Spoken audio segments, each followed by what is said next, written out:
Amado Dios, te damos muchas gracias porque nos permites un día más venir delante de tu palabra.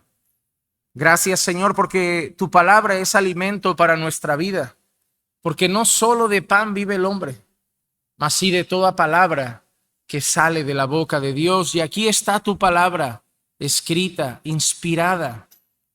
Te pido, Señor, que tu palabra pueda edificarnos, que tu palabra pueda ser útil para nuestra vida presente, a pesar de que vamos a leer y aprender sobre José, que sirva para nuestro presente también. Y sobre todo que tu palabra nos haga mirar a Cristo, porque al final, Señor, la palabra se trata de Cristo y nuestros ojos deben apuntar a Cristo. Así que te pedimos también que Cristo sea exaltado hoy en medio de este mensaje. Danos, Señor, la atención que necesita tu palabra de parte nuestra, oídos atentos y un corazón humilde para poder recibirla. Te lo pedimos en el nombre de Jesús. Amén, amén y amén. Bueno, hermanos, para simplemente recordar lo que vimos en la última clase, nosotros estamos ahora en la recta final de Génesis. El personaje principal es José. A lo largo de Génesis siempre todos los tramos han tenido un personaje principal, desde Adán, luego hemos tenido a Noé, luego hemos tenido a Abraham, luego hemos tenido a Isaac, luego hemos tenido a Jacob, y ahora Génesis llega al final con el protagonista claro, evidente, y en este caso se trata de José. Y lo último que estamos viendo de su vida, de su historia, lo último que leímos fue el momento en el que Faraón tuvo esos sueños donde aparecían 7 vacas gruesas y luego 7 vacas flacas, y luego también tenía la visión y el sueño de esas espigas. Y aquel hombre que en su momento se había olvidado de José cuando interpretó los sueños del copero y del panadero, finalmente se acordó de José, que le presenta a Faraón. Hay un hombre en la prisión que Dios le revela los sueños, que él tiene esa capacidad. Y Faraón hace llamar a José y José revela o discierne o da la interpretación de los sueños de Faraón, donde José le explica, mira, van a venir un tiempo de abundancia y después de ese tiempo de abundancia va a venir un tiempo de escasez como nunca ha habido otro. La escasez va a ser tan grande que ni siquiera se acordarán de la abundancia de esos primeros años. Y ahí quedó todo. José le cuenta a Faraón la interpretación de sus sueños. Incluso José le dice a Faraón, has tenido 2 sueños iguales, las vacas, las espigas, y eso significa que va a pasar seguro, que es una certeza. Y ahí lo dejamos. ¿Cómo sigue la historia? Es importante para nosotros, porque hoy vamos a ver que se cumple de alguna manera, se cumplirá más evidente después, la semana que viene, pero hoy ya vamos a ver cómo se abre la puerta a que se cumpla el sueño que José tuvo. Recuerden que José al inicio de su historia tuvo un sueño que representaba que tanto sus hermanos como sus padres acabarían postrados delante de él. Tanto que eso llenó el corazón de sus hermanos de ira, de rabia, diciendo, ¿acaso tú vas a ser mayor incluso que nuestros padres? Y lo que vamos a ver hoy es que después de haber sido vendido como esclavo, traicionado por sus hermanos, en casa de Potifar, acabar en una prisión, todo eso llevó a donde Dios dijo que iba a llegar. Dios nunca le dijo a José cómo sería el camino hasta que ese sueño se cumpliera. Dios solo le dijo lo que iba a hacer, pero Dios no le dijo cómo lo iba a llevar hasta allí. Y ahora veremos cómo los planes de Dios se cumplen. No quizá como José le hubiera gustado, a lo mejor a José le hubiera gustado de otra forma, ir a estudiar a Egipto, hacer un curso en Egipto, que alguien viera que es muy listo y lo pusiera de político. No creo que estuviera en sus planes ni siquiera ir a Egipto, siendo de la familia que era. Pero fue lo que Dios usó para llevar a José donde Dios lo quería llevar. Y esto nos enseña de entrada, amados hermanos, que lo que Dios va a hacer contigo, lo va a hacer. El cómo a veces no va a ser como tú esperas. Y la realidad es que el donde Dios te va a llevar, si tú eres creyente, es a ser más como Jesús. El cómo a veces duele más, a veces duele menos. Pero hay una cosa clara, a todos los que son de Dios, Dios los va a llevar a ser más como Cristo. El cómo a veces son enfermedades, a veces son tragedias, a veces son pruebas, a veces dificultades, pero donde acabaremos, según el relato de las Escrituras, es más santos y más como Jesús. Ahora vamos entonces a ver cómo sigue la historia de José y traer aplicaciones a nuestra vida. Hoy estaremos leyendo y meditando en lo que queda del capítulo 41, así que haremos desde el versículo 33 hasta el versículo 57.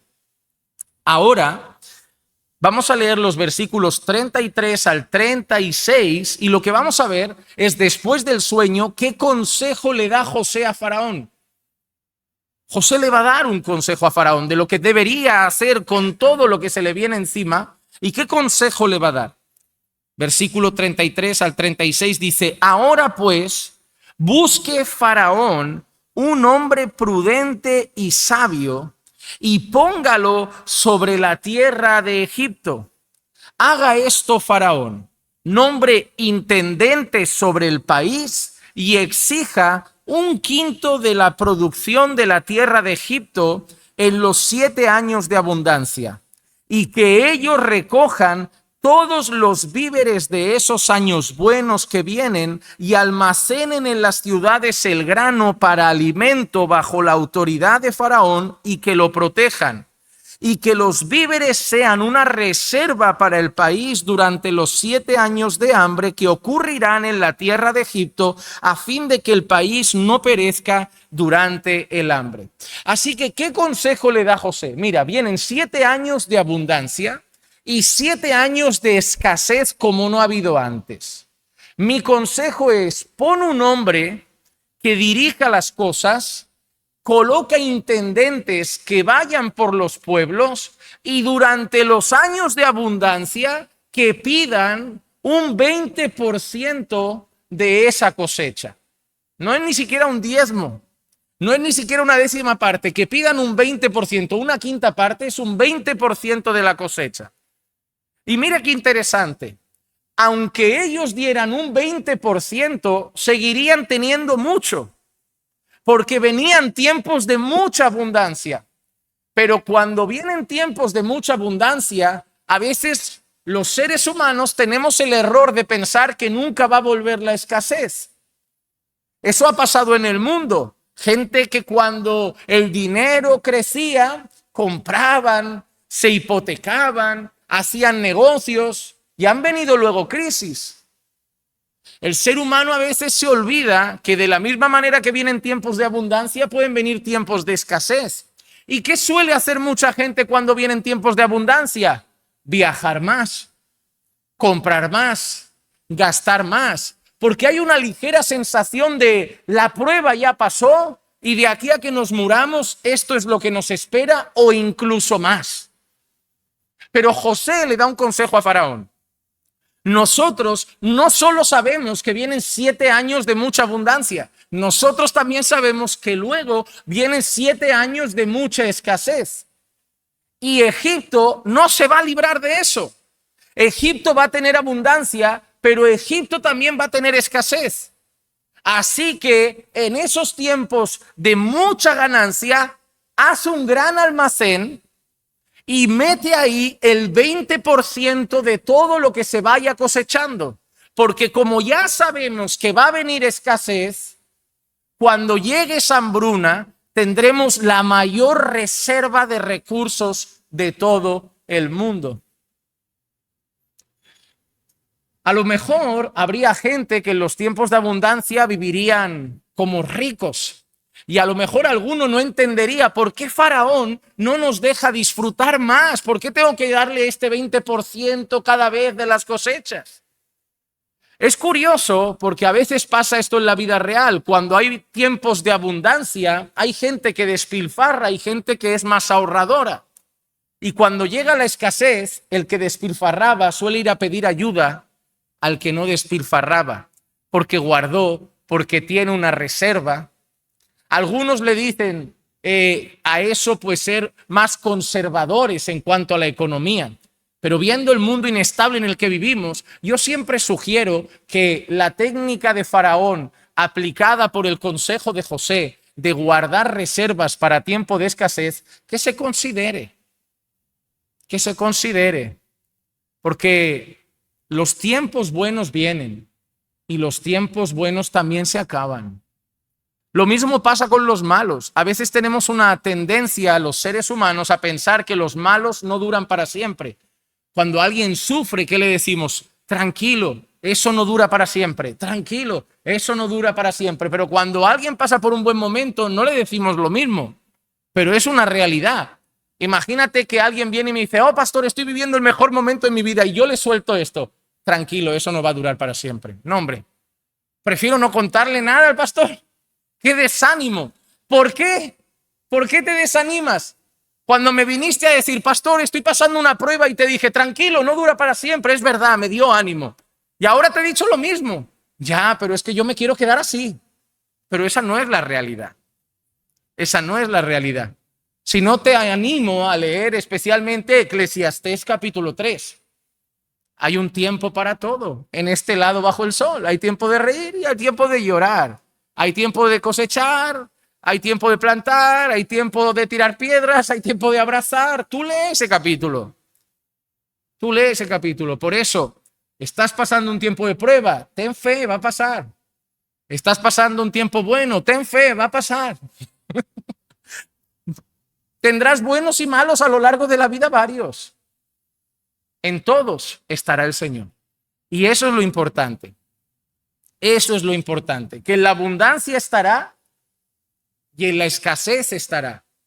El secreto nuestro es poder decir como Pablo, aprendí el secreto de estar contento cualquiera que sea mi circunstancia, porque aprendí el secreto de estar gozoso en la abundancia y aprendí el secreto de estar gozoso en la escasez. Porque tanto en pruebas como en abundancia, al final Pablo que decía, todo lo puedo en Cristo que me fortalece. Así que José le ha dado un buen consejo. Haz un almacén. Busca un dirigente principal que sepa administrar todo bien. Busca gente que sepa recolectar eso y guarda el 20% de la cosecha en los tiempos de abundancia para que cuando venga la escasez tengamos una reserva grande de recursos. Cuando nosotros vimos la semana pasada que Faraón le contaba los sueños a José, hicimos también viajamos un poquito en la Biblia y vimos también otro rey que le contó a otro siervo de Dios sueños. ¿Recuerdan que vimos un poco a Nabucodonosor contándole a Daniel sueños? Pues cuando Nabucodonosor le cuenta su sueño a Daniel, Daniel también le da un consejo a Nabucodonosor. Pero mira qué consejo le dio Daniel en Daniel 4:27. Por tanto, oh rey, que mi consejo te sea grato. Pon fin a tus pecados, haciendo justicia y a tus iniquidades, mostrando misericordia a los pobres. Quizá sea prolongada tu prosperidad. Mira qué diferente. Cuando Faraón tuvo sus sueños, José le dio un consejo y le dio un consejo administrativo. Cuando Nabucodonosor tiene su sueño, Daniel le da un consejo, pero no administrativo. No le dice, mira, si haces esto, tu reino durará. Daniel le dice, arrepiéntete de tus pecados, abandona tus iniquidades. Y además Daniel le dice, y quizá tu prosperidad siga adelante.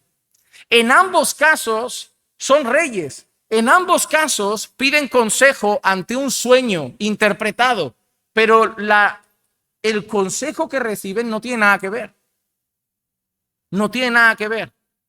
Hay algo que la Biblia nos enseña y es importante, y es que los consejos son necesarios en la vida. Solo la gente orgullosa no pide consejo. Proverbios capítulo 15 y el versículo 22 dice: sin consulta los planes se frustran, pero con muchos consejeros triunfan. Hermano, hay una realidad. La Biblia anima a pedir consejo. La Biblia anima a pedir consejo. Por eso va a ser tan útil las clases de consejería bíblica de los martes, porque la Biblia dice que en la multitud de consejeros está la victoria. Es más, la Biblia dice que el que no pide consejo tiende a fracasar más. Muchas cosas que han salido mal en tu vida, muchas cosas han salido así porque no buscaste buenos consejos, porque tomaste tus propias decisiones. Y eso es muy orgulloso, porque al final tenemos la tendencia de pensar: no, es mi vida, yo hago lo que quiero. Ok, quieres hacer las cosas mal. Porque hay una realidad que yo sé. Yo no soy el que más sabe de la vida. Hay gente que ha vivido más. Hay gente que lleva un matrimonio hace más años. Hay gente que es más santa que yo. Hay gente que es más piadosa que yo. Hay gente que tiene una vida espiritual mejor que la mía. Yo no voy a ser tan soberbio y arrogante de pensar: yo manejo mi vida como quiero, cuando claramente tengo a mi alrededor gente que le va mejor en muchas áreas. Entonces, si yo sé que hay familias que lucen mejor que la mía, yo como marido voy a pedir consejo para aprender a ser un mejor marido. Y si yo veo esposas que veo más piadosas que yo, voy a pedir consejo. Y si veo padres que parece que los hijos están caminando en el Señor mejor que los míos, voy a pedir consejo. Y si veo que mi economía es un desastre y hay un hermano que incluso sé que no gana tanto, pero siempre está tranquilo y bien, a lo mejor me puede dar algún consejo. Pero solemos ser tan arrogantes, tan orgullosos, que nos vamos guardando todo y vamos fracasando en cosas en la vida. Y lo peor es que muchos de esos fracasos involucran familia, matrimonio, hijos, y todo por no querer buscar consejo, cuando la Biblia dice que en la multitud de consejeros está el triunfo. Pero que la Biblia te anime a buscar consejo no es que la Biblia te diga: desahógate con todo el mundo. Porque cuando un rey buscaba consejo, no lo iba buscando por el barrio. Un rey tenía un equipo de consejeros. Si tú ves la historia antigua, los reyes tenían un equipo de consejeros. Y era un equipo de consejeros seleccionado porque eran considerados sabios, inteligentes. Entonces no le iban a pedir consejo a cualquiera. ¿Qué quiero decirte? Sí, la Biblia te anima a pedir consejo, pero no a la que mejor te cae, no al hombre con el que tienes más afinidad, no a tu mejor amigo, a pedir consejo a alguien cuyo consejo sea adecuado. Hermano, hay un amigo que te puede caer muy bien, te puedes divertir mucho, pero dices: no, para pedir consejo de esto, voy a este hermano, voy a esta persona. En la multitud de consejos está el triunfo si los consejos son buenos. Pero como pongas en tu oído el consejo de gente necia y torpe, la derrota es la misma. Te van a llevar por un mal camino. Entonces, sí, la Biblia te anima a buscar consejo, pero sí, la Biblia te anima a ser prudente a la hora de elegir tus consejeros. Y un consejero no se elige por afinidad, se elige por sabiduría y testimonio. ¿Cómo le voy a pedir consejo a alguien que con su vida me refleja que no lo aplica? ¿Cómo unos padres que se llevan mal le van a dar consejo a un hijo de matrimonio y esperan que el hijo lo acepte? El hijo los va a mirar y va a decir: si yo quiero un matrimonio al revés del vuestro, ¿cómo me vais a hablar de matrimonio? Si yo el que espero tener es diferente al que me mostráis. Hermano, a mí me cuesta aceptar consejo de quien con su vida muestra que no los aplica. A la hora de pedir consejo, el testimonio es muy relevante, porque el testimonio es la evidencia de que el consejo que te voy a dar yo lo estoy viviendo y yo lo estoy aplicando en mi propia área. Así que tanto Faraón como Nabucodonosor reciben consejo, pero los consejos son diferentes. Y mira qué interesante, el consejo de Daniel llevaba al arrepentimiento de pecado. Le dijo: abandona tu pecado, abandona tus iniquidades. Pero el consejo de José se trataba de acciones que tenían que ver con el gobierno. Ambos consejos estaban guiados por sabiduría de Dios. Cuando se trata de consejo, no se trata de buscar el consejo más agradable, sino aquel consejo que está basado en la sabiduría de Dios, reflejado en la palabra de Dios. Faraón pidió consejo, Nabucodonosor pidió consejo, pero te digo yo que seguramente no le sentó muy bien a Nabucodonosor el consejo. ¿Cuál fue el consejo de Faraón? Guarda recursos. ¿Cuál fue el consejo del rey Nabucodonosor? Hermanos, es un rey soberbio. Es un rey que se hace una estatua de sí mismo. Es un rey arrogante y el consejo es: bájate del burro, arrepiéntete de tus pecados y abandona tu manera de ser. Ambos venían de Dios. Hermano, cuando buscamos un consejo, no necesitamos las palabras dulces y agradables, necesitamos el consejo de Dios para ese momento de nuestra vida. A veces el consejo que necesitamos no es el que queremos oír. Y te digo una cosa, cuando vengas al culto, ya sea un martes, un jueves o un domingo, pídele siempre a Dios esto: Señor, háblame, pero no háblame lo que quiero oír. Háblame lo que necesito escuchar. Es más importante. A mí hay veces que hay palabras que me apetecen, pero no siempre son las que necesito. Y las palabras que necesito no siempre me sientan bien. A veces necesito que me corrijan, que me llamen la atención. A veces el mejor consejo es que un buen amigo se me ponga delante y me dé un alto firme y me diga: ya basta, deja de ser así, deja de jugar a ser creyente, deja esa fe, deja de ser ese hombre. Y me puede dar coraje, pero eso es un amigo. Eso es un amigo, porque el amigo es el que se arriesga a que le mires un rato con mala cara por amor a tu alma. El que no te ama prefiere seguir viendo como cada vez te ve más lejos de Dios o como cada vez me más rota tu familia, pensando: estos acaban de aquella manera y yo no diré nada. El que te ama no te va a decir lo que quieres oír. El que te ama te va a decir lo que necesitas oír por amor a tu alma. Cuando busques consejo, tienes que estar dispuesto a escuchar lo que no querías oír. Cuando buscas consejo en gente sabia, muchas veces la sabiduría duele. Las palabras escuecen. Pero cuando son de Dios, son para el bien de tu vida. ¿Qué va a hacer ahora entonces Faraón después de recibir el consejo? Faraón va a exaltar a José.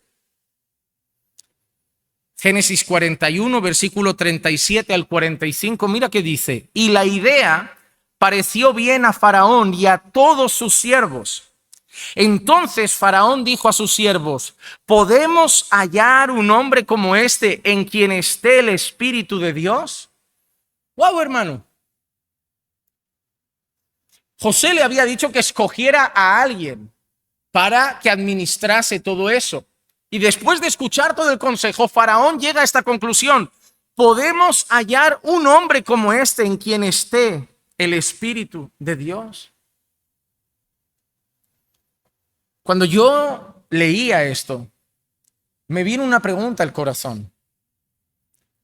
¿A mí me definirían de esta manera? ¿A ti te definirían así? La gente te mira y de todo lo que puede decir de ti diría: ¿podemos encontrar un joven como este tan lleno del Espíritu de Dios? ¿Podemos encontrar una hermana como esta tan llena del Espíritu de Dios? ¿Podemos encontrar un hombre como este tan lleno del Espíritu de Dios? ¿Sabes qué? Cuando yo leía este pasaje, yo le pedía algo al Señor. Le dije: Señor, cuando un día parta de esta tierra y todavía tienes tiempo para trabajar conmigo, que cuando la gente me vaya a definir, pueda definirme como un hombre lleno del Espíritu de Dios. Porque que digan que era trabajador, lo pueden decir de un mundano. Que digan que tenía una casa, lo pueden decir de un mundano. Que digan que tenía hijos, lo pueden decir de un mundano. Que diga que sabía administrar bien el dinero, lo pueden decir de un mundano. Que digan que era simpático, lo pueden decir de un mundano. Pero hay algo que no podrán decir de un mundano y quiero que lo digan de mí cuando me despidan. Era un hombre lleno del Espíritu de Dios. Y sabes que hay algo diferente cuando un hombre está lleno del Espíritu de Dios. Porque eso solo lo puedes decir de un hombre santo, de un hombre de Dios. Porque de ti, ¿qué dirán? Es muy simpático. Bueno, yo conozco mundanos muy simpáticos, mundanos muy amables, mundanas que hacen mucha obra social, mundanas que hacen mucha obra de caridad, mundanas que atienden muy bien a sus maridos. Pero ¿sabes lo que nunca podrán decir de un mundano? Está lleno del Espíritu de Dios.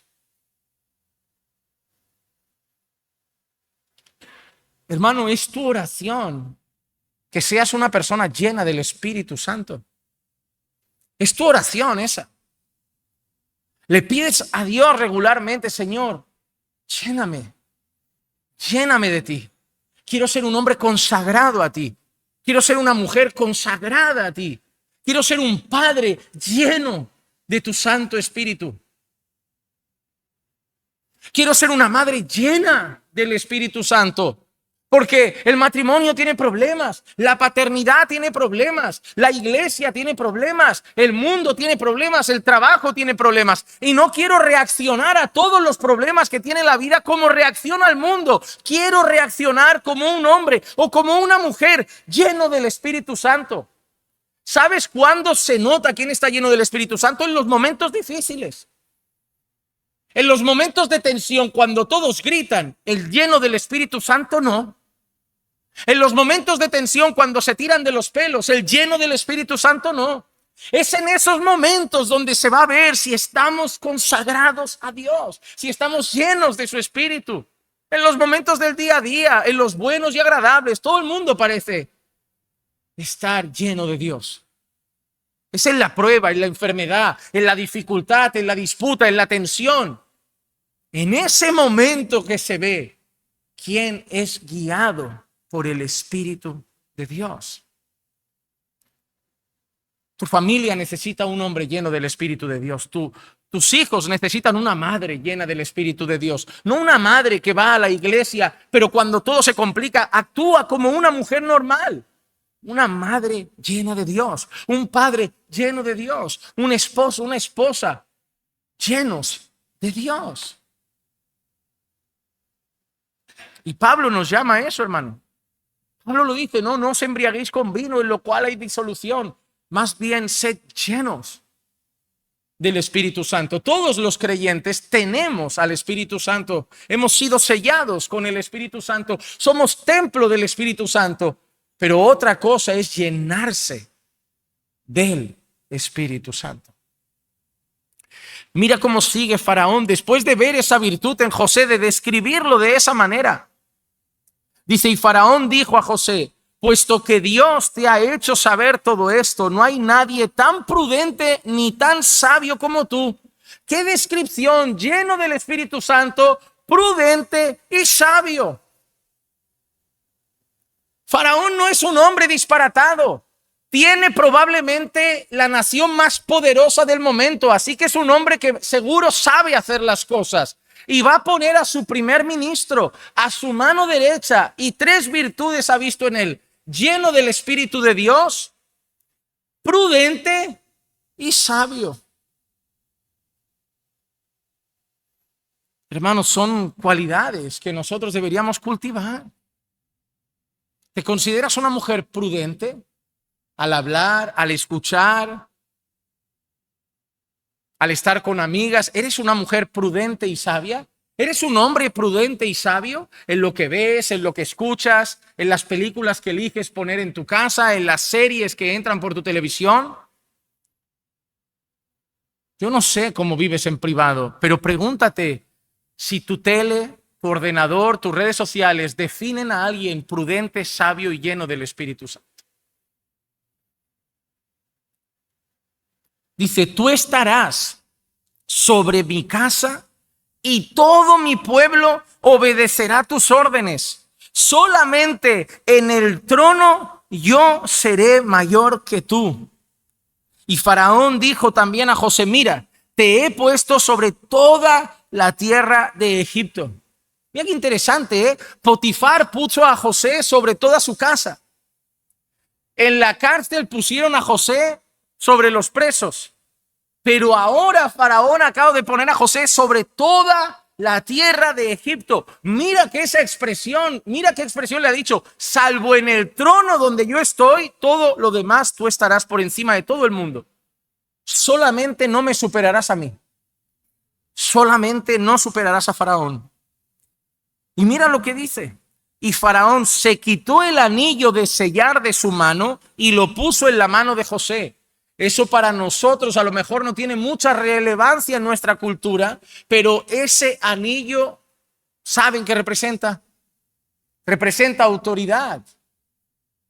Cuando antes un rey mandaba una carta o un comunicado, usaban ese anillo como un sello, y donde el sello estaba, eso daba autoridad para que el mensaje llegase a cualquier lado. Es como si Faraón le hubiera concedido a José poderes para actuar en su nombre. ¿Saben cuando le damos poderes a una persona para que en nuestro nombre compre una casa, compre una vivienda, haga una transacción? Cuando Faraón se quita el anillo del sello de la casa real y se lo da a José, es decirle a José, vas a actuar en mi nombre. Todo lo que hagas en Egipto, cuando la gente vea el anillo, la gente dirá, viene de Faraón. Y van a hacer caso a todo. Es una manera de concederle autoridad. Y dice, y lo vistió con vestiduras de lino fino y puso un collar de oro en su cuello. Lo hizo montar en su segundo carro y proclamaron delante de él, doblad la rodilla. Ha sido vendido por sus hermanos, ha sido llevado como esclavo en la casa de Potifar, a pesar de que trabajó con humildad y honra. Su mujer mintió y acabó en prisión. A pesar de que allí también trabajó con humildad y honra, se olvidaron de él, pero finalmente José está con la autoridad en la mano del hombre más poderoso de las naciones de ese tiempo del mundo. Está vestido de lino fino, está con un collar de oro y está andando en un caballo real, al grito de que por donde pasa José toda rodilla se debe doblar. José ha sido exaltado por Faraón. Dice, y lo puso sobre toda la tierra de Egipto. Entonces Faraón dijo a José, aunque yo soy Faraón, sin embargo, nadie levantará su mano ni su pie sin tu permiso en toda la tierra de Egipto. Y Faraón llamó a José por el nombre de Zafnat Panea y le dio por mujer a Asenat, hija de Potifera, sacerdote de On. Y salió José por toda la tierra de Egipto. El hecho de que le cambiara el nombre es muy común. Lo hicieron cuando nosotros preguntamos, ¿quién estaba en el horno de fuego ardiente? En el libro de Daniel, ¿cómo se llamaban? Sadrac, Mesac, ya. Eran sus nombres originales, pero ustedes ya se los han cambiado también. Eso es el nombre que les cambiaron. Es triste que hasta ustedes lo siguen llamando así, pobrecitos. Pero la verdad es que no se acuerdan de los nombres originales. Están en la Biblia, ¿verdad? Si yo les preguntase cuáles eran los nombres originales de Sadrac, Mesach y Abednego, la mayoría de ustedes no se acordarían. Y eso es lo que pretenden. Eso es lo que pretendía el Faraón.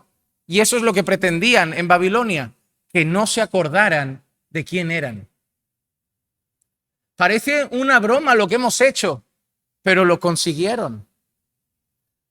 Mira, nosotros somos tan malos que de ellos no nos acordamos de su pasado con Dios, y de Jacob nadie dice Israel. Solo nos acordamos de su pasado malo. Esa es la tendencia del ser humano. Puedes pasar 10 años buenos y cometer un mes malo que la gente te va a recordar por ese mes. Somos así, porque nuestro corazón no tiende a la misericordia, no tiende a la compasión y no tiende a la gracia. Nuestro corazón tiende a la severidad, al juicio y a la exigencia. Pero como alguien dijo una vez, y creo que no le faltaba razón, que Dios nos ayude a ser misericordiosos con los pecados de otros y exigentes con los nuestros, en lugar de ser exigentes con los de los demás y tan misericordiosos con los que nosotros cometemos. Pero lo que está claro es que cuando nosotros miramos a José, es imposible, amado hermano, no pensar en Jesús. Es imposible. Todo lo que vemos aquí nos hace pensar en Jesús. Nos hace pensar en Jesús. En primer lugar, cuando Faraón dice que José es un hombre sobre el que estaba el Espíritu de Dios, nos hace pensar en Jesús. En Lucas capítulo 4, versículo 18 y 19 dice: el Espíritu del Señor está sobre mí, porque me ha ungido para proclamar libertad a los cautivos y la recuperación de la vista a los ciegos, para poner en libertad a los oprimidos, para proclamar el año favorable del Señor, para proclamar el año favorable del Señor. Así que cuando nosotros vemos la definición que Faraón hace de Jesús, que dice: un hombre sobre el que está el Espíritu de Dios, prudente y sabio. Y te digo una cosa, cuando nosotros pensamos en Jesús, vemos la sabiduría en persona, vemos la prudencia en persona y vemos al ungido de Dios lleno del Espíritu Santo. Pero no solo vemos ahí a Jesús, sino que también vemos a Jesús en el hecho de que cuando Faraón le da el anillo, le pone la vestidura de lino fino, le pone el collar de oro, lo monta en un carruaje y lo suelta por Egipto, ¿qué hace la gente? Dobla sus rodillas después de que Faraón exalta a José.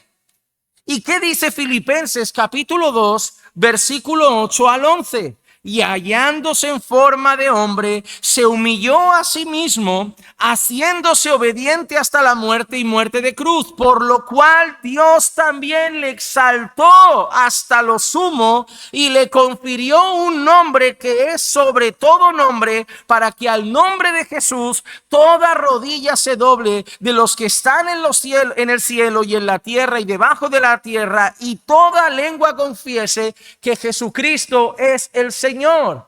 Déjame decirte algo: a José lo traicionaron sus hermanos y a Jesús lo traicionó la gente también. José fue expuesto y humillado y Jesús fue expuesto y humillado, pero finalmente Faraón le da un anillo de autoridad a José y Dios le da el cetro de poder a Jesús. Jesús le dijo en una ocasión a sus discípulos: toda autoridad me ha sido dada en el cielo y en la tierra. Cuando vemos las profecías, dice que Jesús tendría el cetro de justicia en su mano y que reinaría con poder. Y así como José pasa de estar vestido de miseria a estar vestido de gala, así Jesús pasa de la humillación del Calvario a la resurrección vestido en gloria. Y de la misma manera que Faraón dijo: tú vas a tener autoridad sobre todo Egipto, el Padre dijo: tú vas a tener autoridad sobre todo el universo. Y de la misma manera que Faraón dijo: toda rodilla se doblará por donde pase José, el Padre ha dicho que un día toda rodilla se doblará delante de Jesús y confesarán que Él es el Señor. José nos hace pensar en un José mayor. José nos hace pensar en el Señor Jesucristo. Y hay algo curioso. José se humilló y fue exaltado. Jesús se humilló y fue exaltado. Dios garantiza la exaltación de los humildes. En Primera de Pedro, capítulo 5 y el versículo 6 dice: humillaos pues bajo la poderosa mano de Dios, para que Él os exalte a su debido tiempo. Es más, la Escritura dice: Dios resiste a los soberbios y da gracia a los humildes. Cuando Daniel se mantiene humilde en Babilonia, acaba siendo exaltado por Nabucodonosor también. ¿Recuerdan? Daniel capítulo 2, versículo 48 dice: entonces el rey engrandeció a Daniel y le dio muchos y espléndidos regalos y le hizo gobernador sobre toda la provincia de Babilonia y jefe supremo sobre todos los sabios de Babilonia. Cuando Daniel se presenta con humildad ante Nabucodonosor, Dios lo acaba exaltando. Cuando José se presenta con humildad ante Faraón, Dios lo acaba exaltando. Jesús se humilla delante de nosotros en obediencia al Padre y para complacer al Padre, y el Padre lo acaba exaltando. La Biblia dice que Dios exalta a los humildes. Pero hermano, no debemos humillarnos esperando que nadie tome esta enseñanza y diga: ahora me voy a humillar esperando un día terminar en un lugar de prestigio. No, porque mira, es verdad, lo aprendimos hoy en la iglesia. Si yo me humillo, acabaré como Daniel o acabaré como José. El jefe me pondrá de gerente, me darán un lugar en el gobierno. No debemos humillarnos esperando terminar en un lugar de prestigio, sino con el deseo de agradar a Dios e imitar a Cristo. José no se humilló para terminar en un lugar de prestigio porque José no sabía que iba a terminar allí. Daniel no se humilló, no fue humilde para terminar en un lugar de prestigio porque Daniel no sabía que iba a acabar ahí. José fue humilde y Daniel fue humilde porque es lo que caracteriza a un siervo de Dios. Dios no te va a exaltar porque tú te vas a humillar para buscar un lugar de prestigio, porque esa humildad será falsa. Pero nosotros somos llamados a ser humildes para agradar a Dios, a ser humildes para imitar a Cristo. Pero hay una promesa, una realidad, y es que un día en Cristo los humildes, sus discípulos, reinarán con Él en gloria. La Biblia afirma que reinaremos juntamente con Cristo. Juntamente con Cristo. Somos llamados a ser humildes, no buscando la gloria en esta tierra, sino por la certeza de la gloria que ya nos espera. Somos llamados a ser humildes porque Jesús es humilde. Hermano, tú no eres llamado a hacer nada para ganar nada. Tú no eres llamado a ser obediente para que Dios te bendiga. Tú no eres llamado a ser obediente para que Dios te cuide. Déjame decirte algo, nada que hagas tú va a hacer que Dios te ame más. El amor de Dios por ti es puro y perfecto. No puede amarte más de lo que te ama hoy con tus defectos.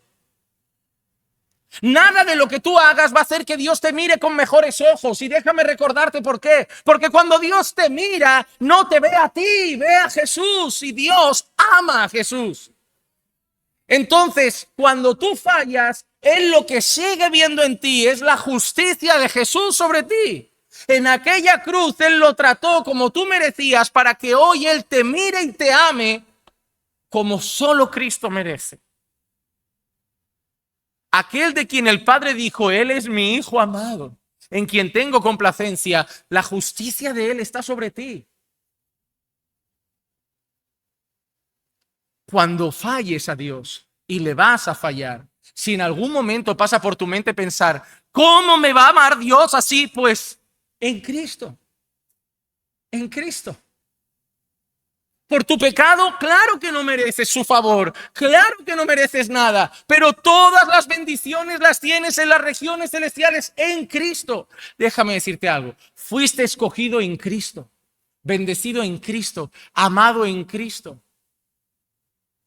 ¿Por qué Dios renueva sus misericordias sobre ti cada mañana? Por Cristo. ¿Por qué Dios te bendice? Por Cristo. ¿Por qué Dios te ama? Por Cristo. Así que métete en la cabeza que tu vida cristiana no se trata de ir ganándote o perdiendo el favor de Dios. Y si eso te lleva a pensar, pues entonces viviré como me dé la gana porque total me va a amar igual. No, entonces todavía no tienes su favor. Lo que quiero decirte es que la obediencia no es para conquistar nada. La obediencia es para complacerle. Yo no quiero obedecer a Dios para ganar nada de Dios, porque ya tengo todo su amor. Yo quiero obedecerle porque Él es digno. Él lo merece. Y cualquier acto de obediencia mío sigue siendo torpe para la que Él merece.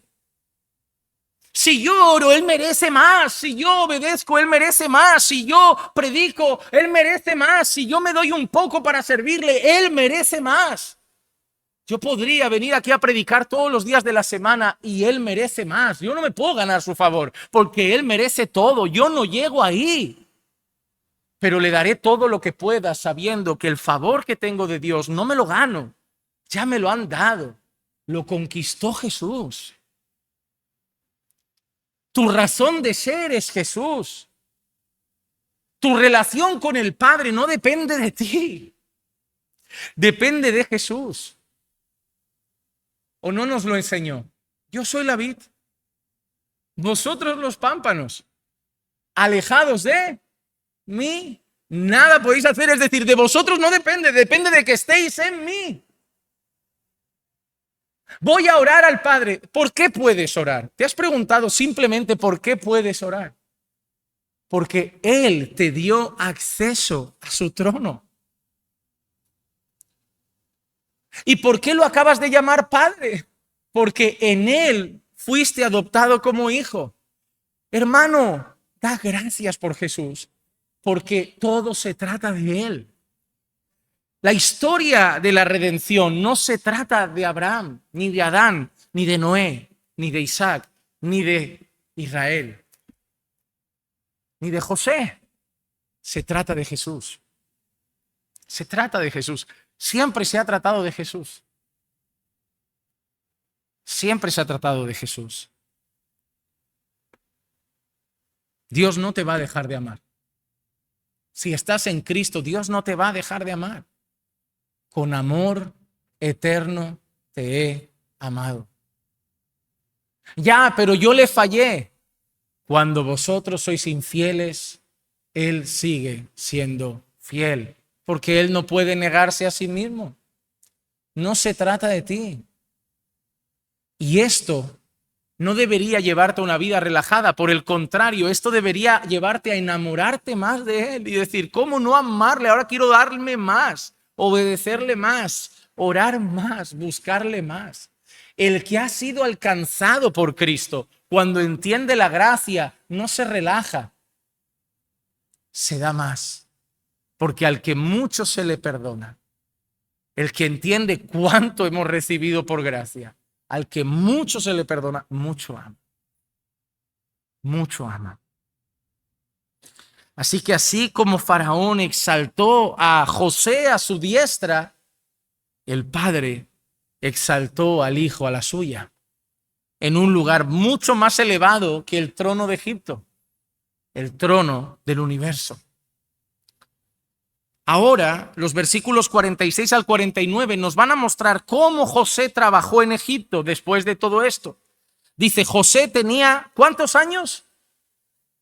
Mira qué dice, José tenía 30 años cuando se presentó ante Faraón, rey de Egipto. Cuando José empieza esta vida, ¿tiene cuántos años? Cuando Jesús empieza su ministerio, ¿cuántos años tenía? Yo no creo que haya muchas casualidades así en la Biblia. Si tú vas a la Biblia y buscas cuántos años tenía que tener un hombre para poder empezar a ejercer como sacerdote, verás una edad. Porque muchos a veces dicen, ¿y por qué Jesús empezó con 30 y no con 25? Si tú miras el Antiguo Testamento, hay una edad para que los sacerdotes empiecen a ejercer. Tenían que tener linaje, tenían que venir de una familia, pero se estimaba una edad de 30 años. ¿Por qué Jesús empieza con 30? Porque cuando Jesús empieza su ministerio público, Jesús no viene solo como rey a reinar. Jesús no viene solo como profeta a traer la palabra de Dios. Jesús tiene un triple oficio: rey, profeta y sacerdote. En la Biblia no hay casualidades. Todo apuntaba a Jesús. El que ahora es nuestro sumo sacerdote. José tenía 30 años cuando se presentó ante Faraón, rey de Egipto, y salió José de la presencia de Faraón y recorrió toda la tierra de Egipto, y produjo la tierra a manos llenas durante los 7 años de abundancia, y él recogió todo el fruto de esos 7 años de abundancia que hubo en la tierra de Egipto, y guardó el alimento en las ciudades, y guardó en cada ciudad el fruto de sus campos circunvecinos. Así José almacenó grano en gran abundancia como la arena del mar hasta que dejó de medirlo porque ya no se podía medir. Así que José trabaja y trabaja con inteligencia, guarda, almacena, administra. Eso también nos habla de una buena virtud de José. Porque si te paras a analizar la vida de José narrada en Génesis, mira lo que vemos. José supo dirigir el trabajo de la casa de Potifar y el trabajo de responsable en la prisión de Egipto. Hermano, en la casa de Potifar fue excelente y en la prisión de Egipto excelente. De la misma manera sabe cómo dirigir la administración de los recursos en toda la tierra de Egipto. Por lo tanto, no se trataba de la casa o de la cárcel o del palacio. Se trataba de la actitud y del corazón de José. José era un buen siervo. Hay gente que aspira a servir en un lugar cuando no sabe servir bien en uno más pequeño. Hay gente que aspira a guiar a 20 personas cuando no guía a 2 que tiene muy cerca. Hay gente que aspira a ser un gran misionero en África y ni siquiera ha predicado a los de la calle de enfrente de su barrio. A veces tenemos aspiraciones que no son coherentes con nuestra realidad. Parece que a veces no nos conocemos. ¿Sabes? A José lo ponías en una casa y la administraba bien. Lo ponías en una cárcel y la administraba bien. Lo ponías en Egipto y lo administraba bien. Así que podemos decir algo, José era un buen administrador. ¿Te has dado cuenta unos requisitos que Pablo pide de los pastores? Que gobiernen bien porque si no pueden gobernar bien su casa, ¿cómo gobernarán? O sea, un hombre que no es capaz de administrar una familia de 4, ¿cómo administra una familia de 40? ¿De 100? Se le va a ir de las manos, ¿no? Se te van de la mano 2 niños, ¿cómo no se te van a ir de la mano 50 personas? ¿Estás loco y tirándote de los pelos con 3 criaturas? ¿Qué pasará cuando tengas 30, 40, 100? Es lógico también. No se trata solo a veces de carácter, se trata de realidades. Por ejemplo, yo he conocido hombres que sueñan con tener una empresa y yo los miro y a veces les digo o les diría, vas a quebrar. El negocio no te parece bien, el negocio es excelente, pero mira tu casa. Ha habido ingresos, dinero y siempre te va mal porque no sabes administrar. La idea es buena, pero eres un pésimo administrador. Ese negocio en manos de otro iría bien, en las tuyas no va a fluir. Y es triste porque hay hombres que pueden tener grandes ideas, pero no tienen grandes virtudes. No saben administrar. Tienen aspiraciones. Hermano, mira, te voy a decir una cosa, eso se lo digo a todo hombre. El mejor lugar para saber cómo tirar en un lugar más grande es tu casa. Nadie puede considerar que va a ser un buen gerente de 20 trabajadores si no es un buen gerente de 3 familiares. Nadie puede considerar que va a saber administrar los tributos, los impuestos, las facturas, la economía de una empresa si no sabe administrar la economía de una pequeña casa. Un jefe que va a tener que lidiar con trabajadores descontentos, con clientes descontentos, con reclamaciones y con quejas, no va a poder hacerlo si no tiene paciencia para lidiar con quejas de una mujer y de 2 hijos. Tu casa es un gran terreno para probarte si tú puedes administrar algo mayor. Lo que no tiene mucho sentido es que no seas capaz de administrar una pequeña ferretería y quieras administrar el Bauhaus, el Obramat o el Leroy Merlin. No sabes administrar tu casa y te postulas a presidente de la nación. José nos enseñó algo. ¿Qué me das? Una casa, la administro. ¿Qué me das? Presos, una cárcel, la administro. ¿Sabes qué ha probado José? Yo puedo administrarte algo mayor, puedo administrar un palacio, puedo administrar una nación. Es simplemente multiplicar la cantidad de cosas administradas, pero el corazón del administrador es el mismo. José trabajó con humildad, pero también trabajó con inteligencia, con dedicación, con honradez, con sabiduría. Y eso eran. A veces pensamos, Dios puso a José ahí. Perfecto. Perfecto, estoy completamente de acuerdo. Dios puso a José ahí, pero Dios también le dio una capacidad a José para estar ahí.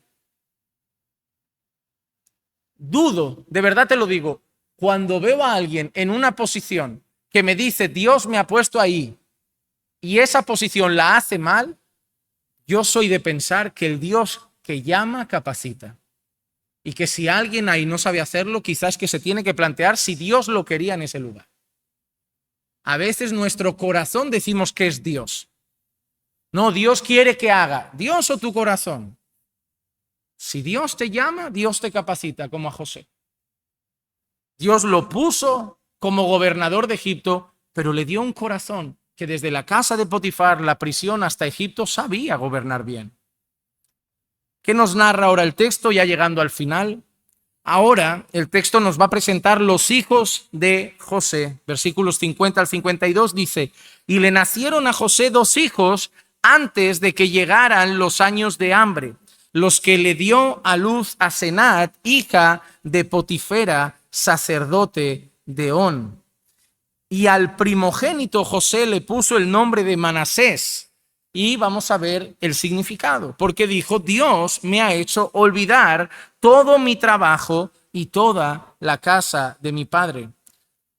Cuando José ve ese hijo, José entiende, Dios me ha hecho olvidar todas mis penurias, todo lo malo, toda la fatiga, todo lo que quedó atrás, todo lo que me han hecho mis hermanos. Y al segundo hijo le puso el nombre de Efraín, porque dijo, Dios me ha hecho fecundo en la tierra de mi aflicción. Y eso es algo hermoso.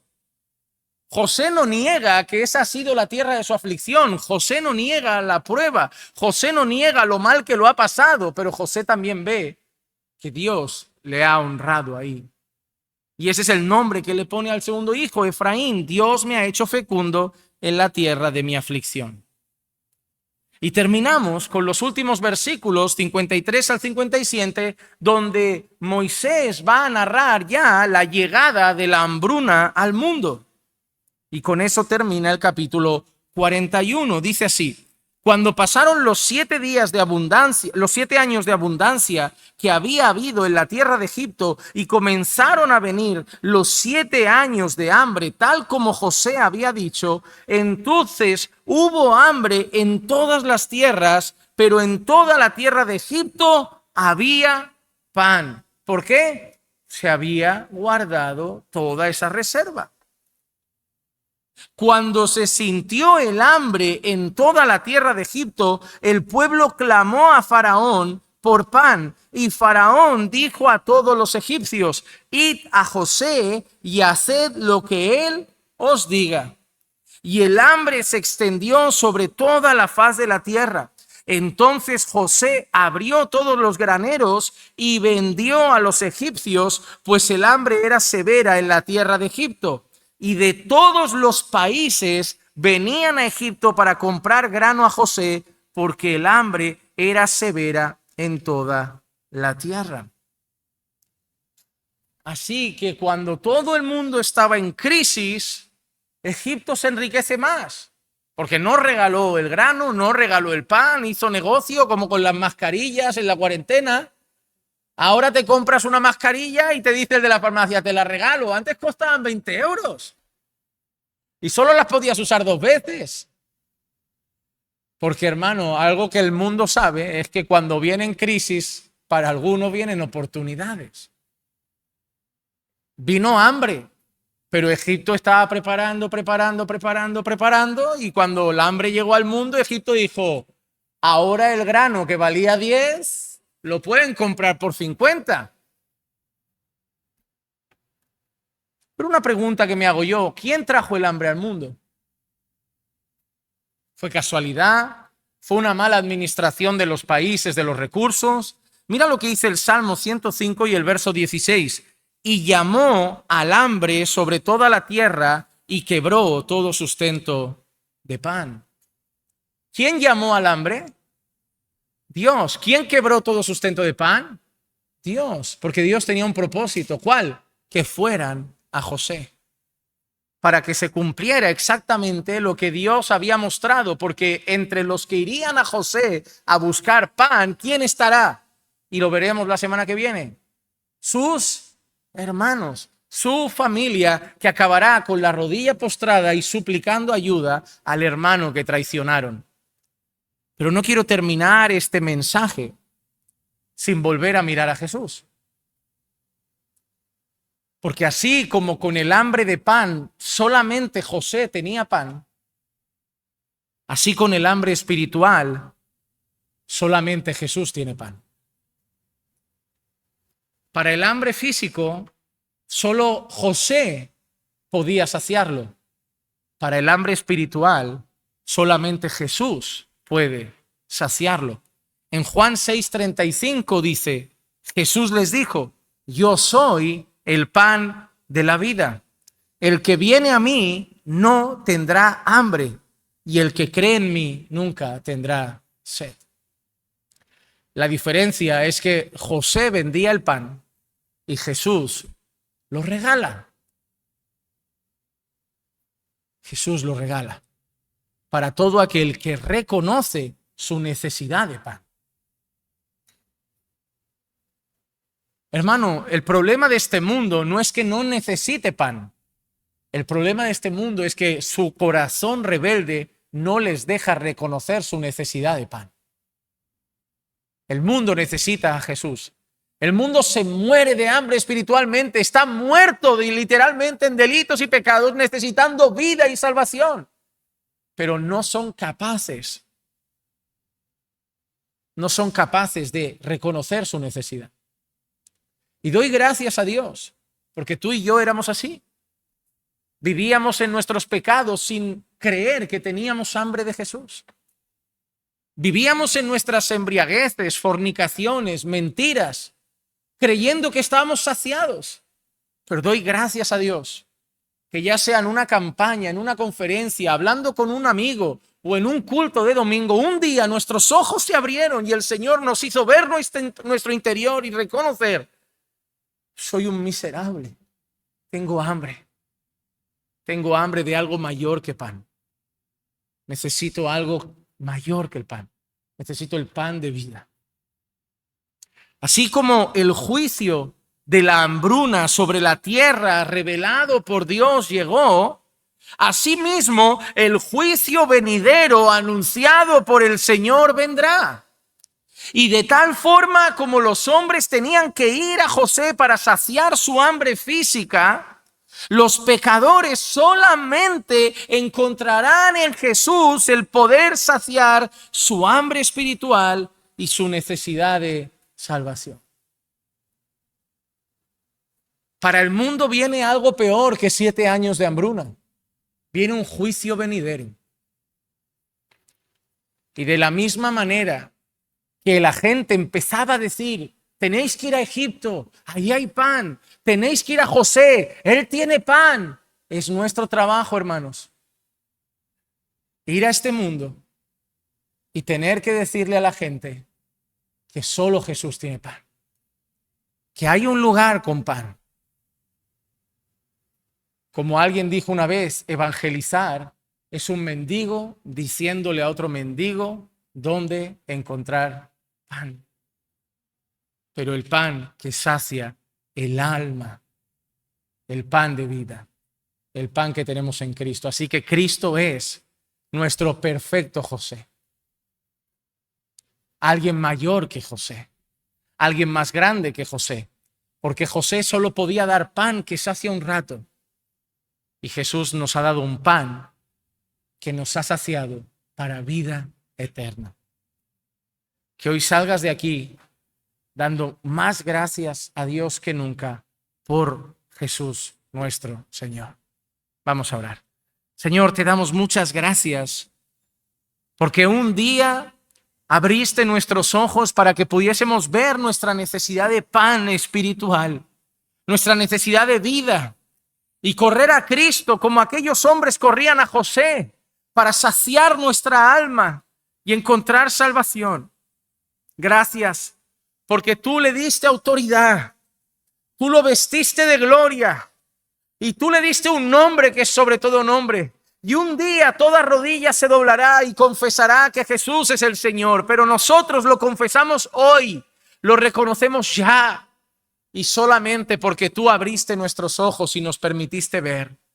Gracias por nuestro Señor Jesucristo. Por Él podemos orar. Por Él nos amas. Por Él nos escogiste. Y por Él tenemos vida eterna. Gracias, Señor, te damos por Él. Nuestro Rey de Reyes. Nuestro profeta. La palabra. El mensaje definitivo. Y nuestro sumo sacerdote, quien está a tu diestra, nuestro abogado fiel. Por Él te agradecemos y en su nombre oramos, en el nombre que es sobre todo nombre, en el único nombre en el que podemos ser salvos, en el nombre de Jesús. Amén. Amén.